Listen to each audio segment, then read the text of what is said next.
Welcome everyone to Defender for Cloud in the Field.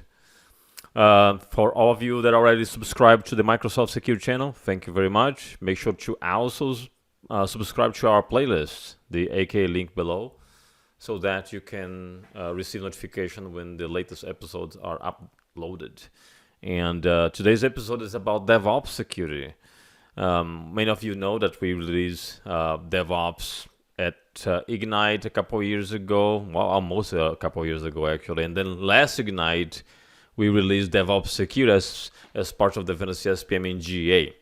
And today, to talk about this, I have here a PM that works in this project, Charles Oksha. Charles, thanks for being on. Thank you for having me, Yuri.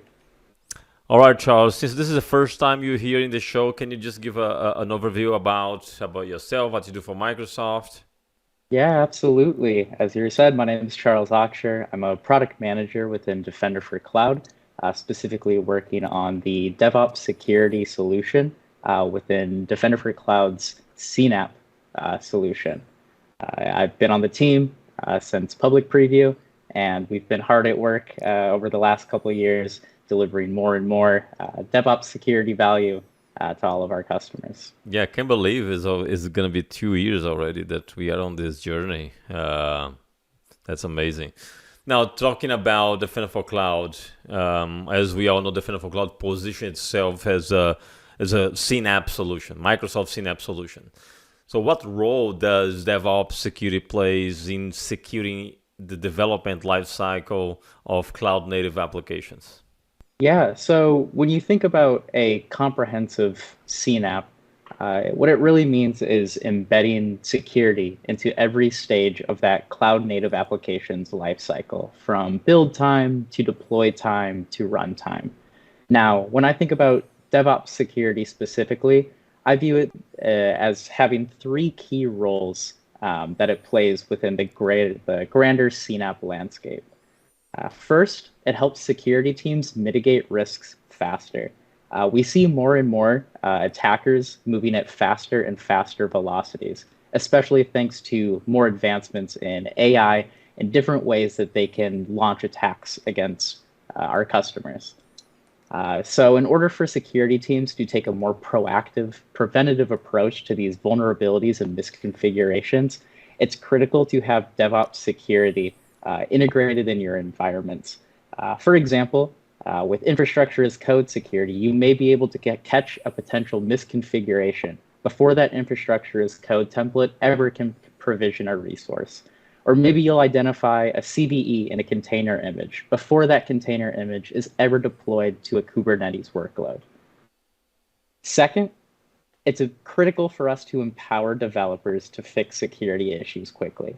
Now, I know developers don't love security. It's not their primary job. They want to go back to shipping high quality code quickly, and oftentimes security is viewed as something that just slows them down. It's up to us as a CNAPP solution to empower them to fix security issues quickly and efficiently without them having to do extensive research and spend a lot of their time outside of their primary role of being a developer building business applications. And lastly, attackers don't just look for attack vectors now within the cloud environment. They look at configurations within your source code management systems, your CI/CD systems, identifying different ways that they can exploit those misconfigured environments, vulnerabilities, credentials they may find, so they can make lateral movements into your cloud environment and steal sensitive data and cause other havoc within the cloud environment itself. Each of these roles are a critical part of CNAPP, and luckily for Defender for Cloud customers, they're all addressed through our CNAPP solution. Yeah, you summarized very well how important it is and how it's completely integral part of the whole CNAPP strategy. Now, when we first released DevOps Security, which was used to be called Defender for DevOps when it was in public preview, and now is a GA, part of Defender CSPM.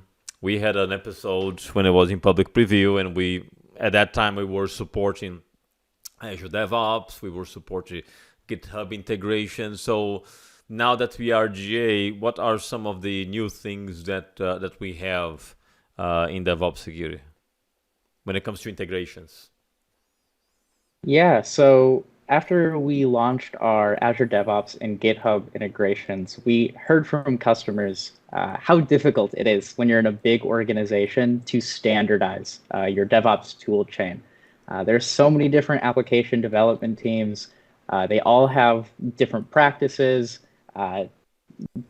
are writing code within different source code management systems, all using different CI systems to build and deploy their applications. This issue, we've expanded our integrations outside Azure DevOps and GitHub, and now support GitLab and GitLab Ultimate customers specifically to onboard their GitLab environment into Defender for Cloud. So security teams can get a comprehensive view of all of the groups and projects within their GitLab environment, and a comprehensive view of the security posture, receiving 4 recommendations for secrets, infrastructure as code misconfigurations, CVEs identified in dependency packages used within their GitLab environments, and code quality as well.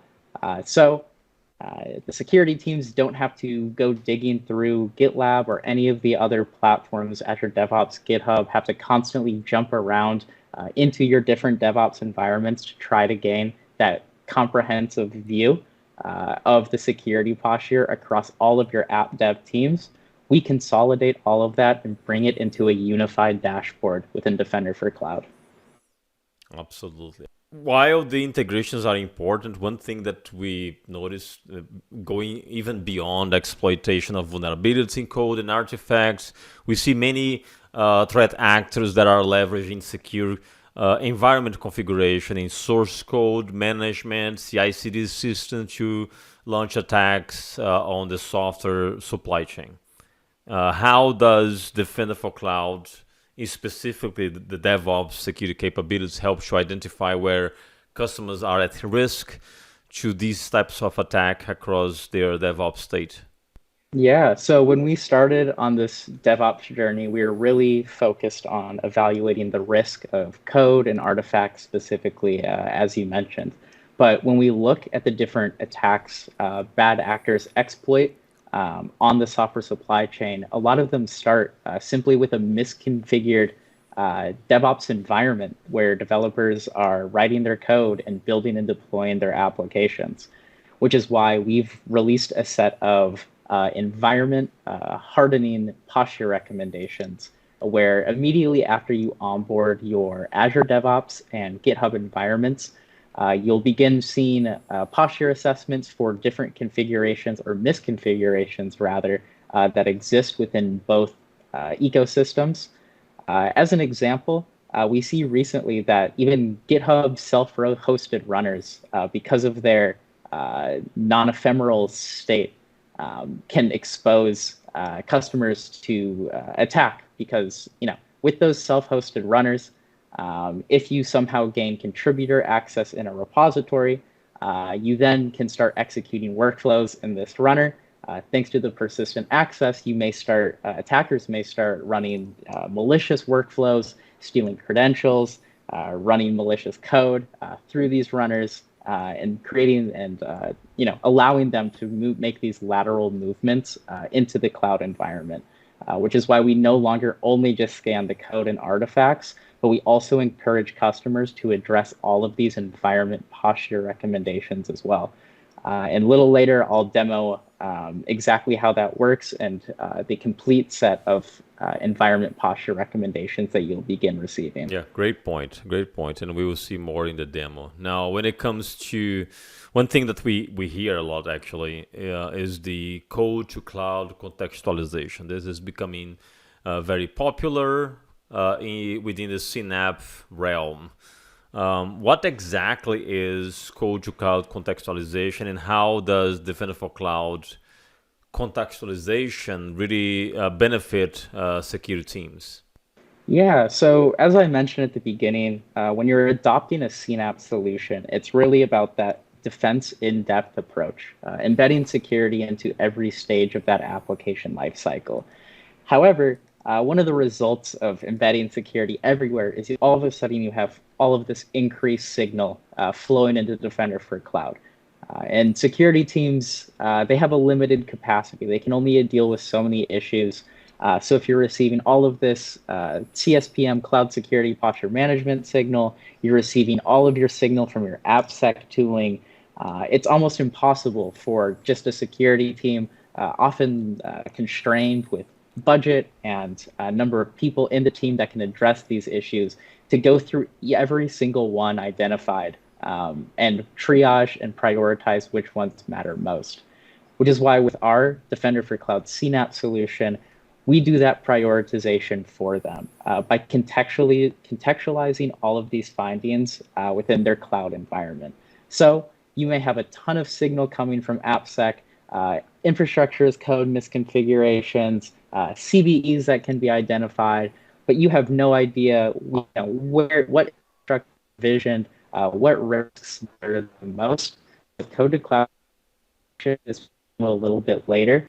You can see, you can contextualize all of these findings with the Defender for Cloud risk insights, where we'll point you to what resources are most at risk, so then you can prioritize the findings that impact those most at-risk resources the most. So that makes sense. One thing that comes to my mind is that traditionally, when we think about how security teams they operate, they usually have to deal with some challenge when it comes to identifying the right application development team and developers that are responsible to remediate secure risks.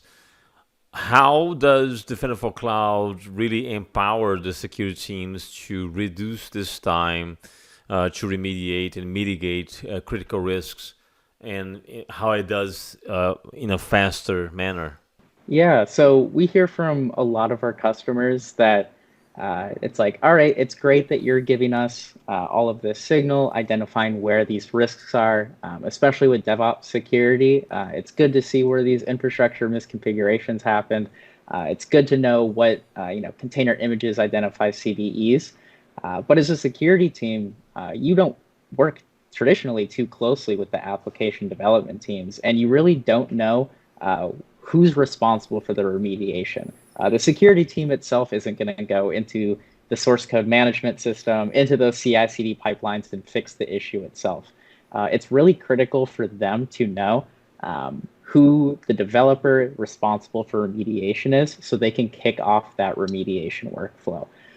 With MDC's CNAPP solution, we provide that traceability from runtime right back to the right developer responsible for remediation, allowing for a very timely remediation cycle to close that loop faster and mitigate risk as quickly as possible.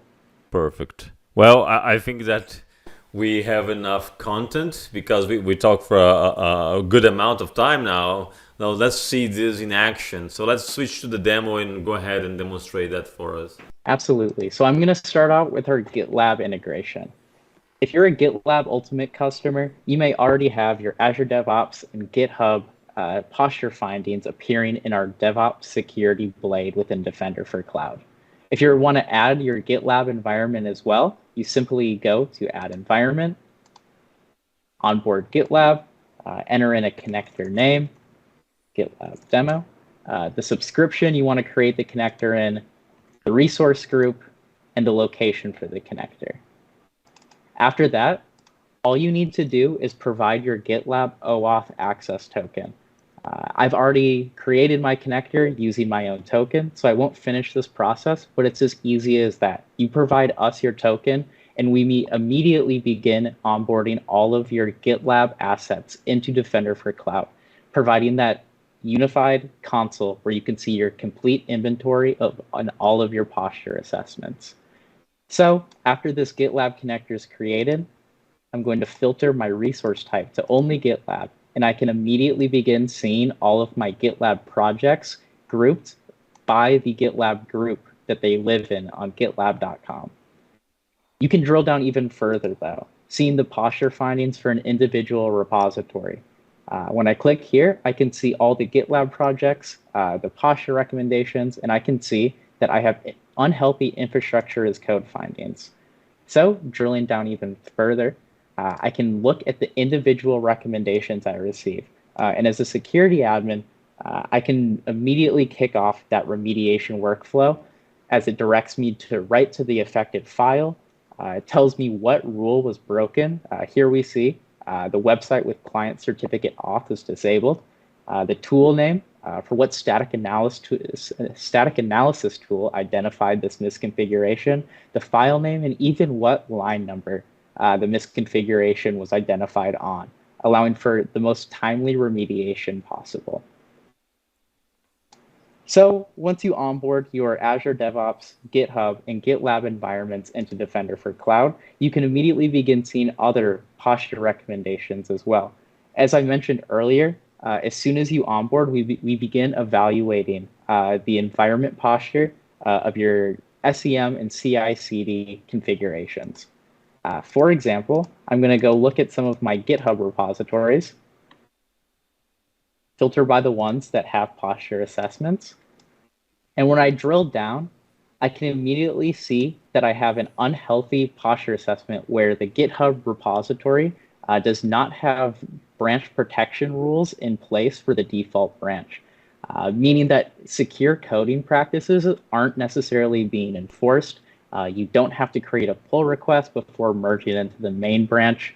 And this is just one of many environment configurations that we assess to ensure that developers within your organization are following the secure development practices. Now, as I mentioned earlier, it's not just about the environment posture or the security posture that we identify in code and artifacts for your DevOps environment. It's about making those code to cloud connections. I'm going to go into the cloud security graph to demo a little of what you can expect from this code to cloud value in MDC's CNAPP solution. So using this query template I have at the bottom here, I'm going to remove the Kubernetes workload, but say I want to see all the container images that exist in my registries that have a high severity CVE identified, and I want to know what repository those images were pushed from and who the developer responsible for fixing those CVEs are.